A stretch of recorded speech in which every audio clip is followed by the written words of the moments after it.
नमस्कार दर्शकों। राजस्थान के नारनौल से दहेज से जुड़ा एक अजीब ही मामला सामने आया है। खबर के अनुसार हरियाणा के रेवाड़ी जिले के गांव लाला के प्रदीप कुमार के बेटे मणि कुमार की शादी नारनौल के गांव निजामपुर की लड़की सुषमा से तय हुई थी।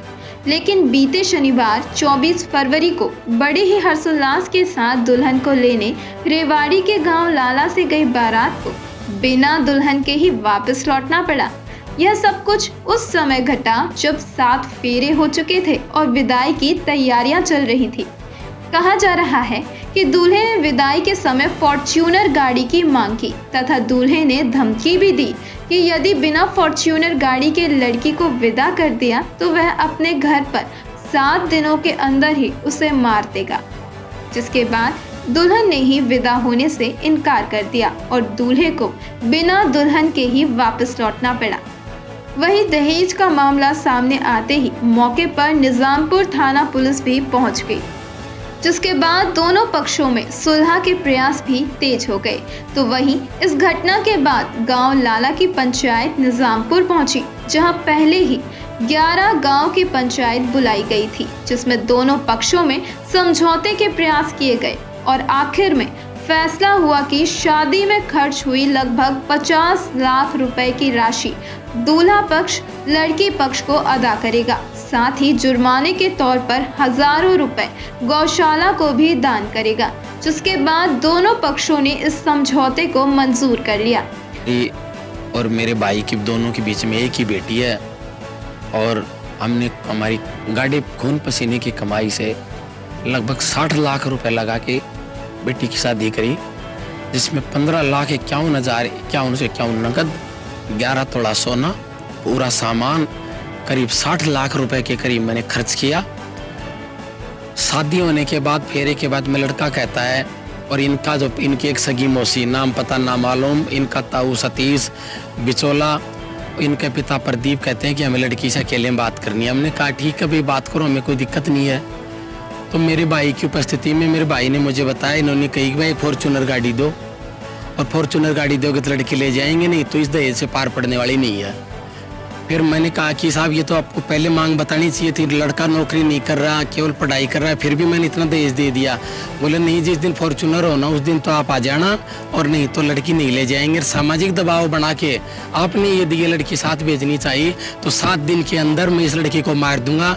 उसका वीडियो मेरे पास भी है, 112 वाले के पास भी है, थाना निजामपुर वाले के पास भी है, और वो बयान कोई भी पूछ ले, उस बयान से लड़का पलटने वाला नहीं है।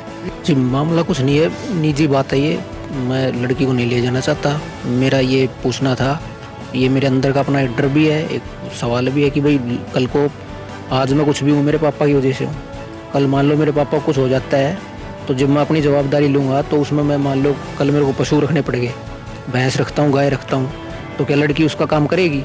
अब लड़की का ये कहना है कि मैं नहीं करूँगी, तो उसमें मैंने गुस्से में ये कहा है कि ठीक है नहीं करेगी तो मैं शादी नहीं करनी। और इस तरीके की अगर कोई बात होती है मान लो तो 1 हफ्ते अगर तूने मेरे काम नहीं करती है तू तो मैं तेरे को मार दूँगा, ये मैंने बोला।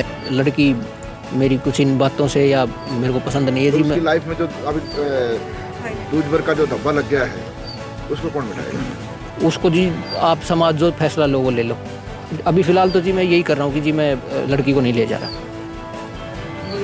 दहेज में कितने दिए वो भी बता दो उनको, आपको दहेज में कितने दिए? जी दहेज में 15,51,000 और कुछ 51 ऐसे करके, और उसके साथ काफ़ी सामान भी दिया है जी।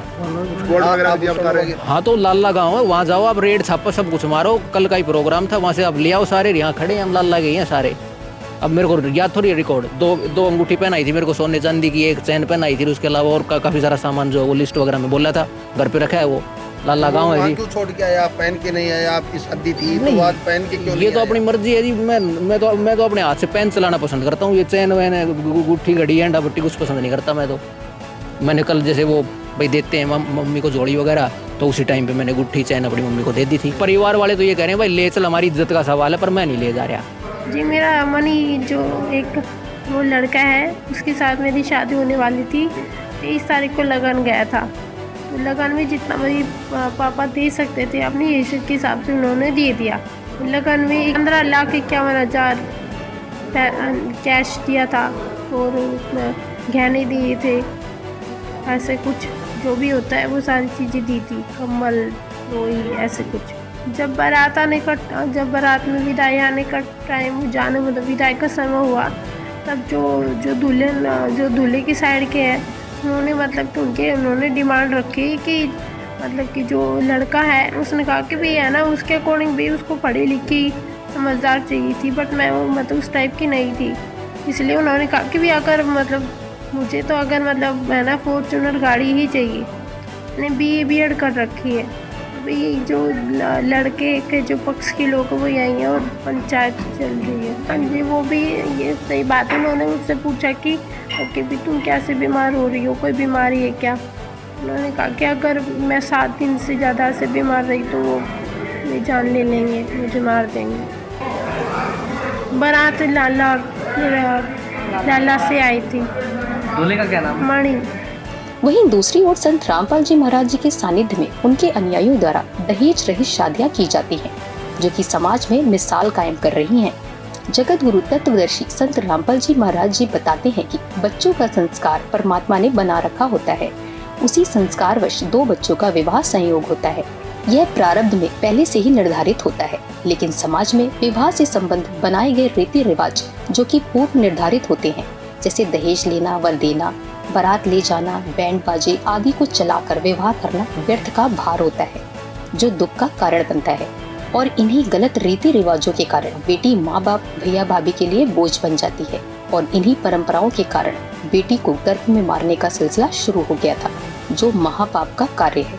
जबकि श्रीमद् देवी भागवत पुराण यानी श्री देवी पुराण के 3 स्कंद के अध्याय 4 से 5 में स्पष्ट रूप से लिखा है कि श्री दुर्गा जी यानी आदि शक्ति ने अपने तीनों पुत्रों ब्रह्मा, विष्णु और महेश का विवाह क्रमशः अपनी ही शब्द शक्ति से उत्पन्न 3 देवियों सावित्री, लक्ष्मी और पार्वती यानी उमा से किया था, जिसमें किसी प्रकार का कोई दिखावा दुर्गा जी ने नहीं किया था। इसलिए अपने बच्चों का विवाह भी हमें शास्त्रानुकूल विधि से करना चाहिए, जिससे पूर्ण परमेश्वर तो साथ रहते ही हैं, साथ ही विश्व के सभी देवी देवता भी उस विवाहित जोड़े की सदा सहायता करते हैं, जिसका जीता जागता उदाहरण बीते सप्ताह संत रामपाल जी महाराज जी के सानिध्य में हुए 4 दिवसीय समागम में भी देखने को मिला, जहां संत रामपाल जी महाराज जी की शिक्षाओं से प्रभावित होकर सैकड़ों जोड़ों ने समाज में व्याप्त दहेज प्रथा को दरकिनार करते हुए 17 मिनट में गुरुवाणी द्वारा दहेज रहित शादियां की, जिसमें किसी प्रकार का दहेज का लेन देन नहीं हुआ, जिससे संत रामपाल जी महाराज जी के सानिध्य में समाज में व्याप्त दहेज नामक कुप्रथा समाप्त हो रही है और दहेज मुक्त समाज का निर्माण भी संत रामपाल जी कर रहे हैं। वहीं संत रामपाल जी महाराज जी के इन प्रयासों से बेटियों का जीवन भी आसान हो रहा है। धन्यवाद।